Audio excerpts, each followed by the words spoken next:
जैन विद्यार्थी मित्रांनो, तुमच्यासाठी शॉर्ट ट्रिक घेऊन आली आहे चक्रवाढ व्याजवर.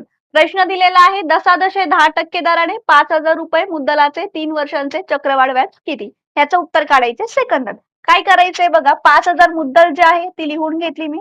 त्यानंतर किती टक्के आहे बघा, 100% आहे म्हणून 10% दराने 100 वर 10% ऍड करा, 110.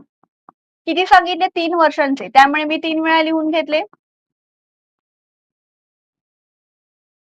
0 0 कट केले आपण, हे 1 2 3 1 2 3, हे पण 3 कट केले, हे 3 0 कट केले. आता गुणाकार 5 गुणिले हे 11 गुणिले 11 121, 121 गुणिले 11 केला किती येणार?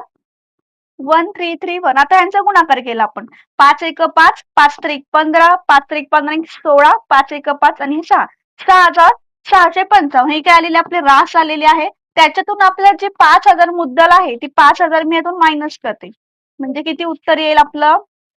1,655. Option number 4. तुमच्यासाठी सुद्धा एक क्वेश्चन दिलेला आहे, दशादशे 20% दराने 800 रुपये मुद्दलाचे 2 वर्षांचे चक्रवाढ व्याज किती? ह्याचं उत्तर तुम्हाला कमेंट बॉक्स मध्ये द्यायचं आहे. आणि शॉर्ट ट्रिक आवडली असेल तर व्हिडिओला शेअर, लाईक करायचे आणि फॉलो करायचे चॅनलला. थँक्यू.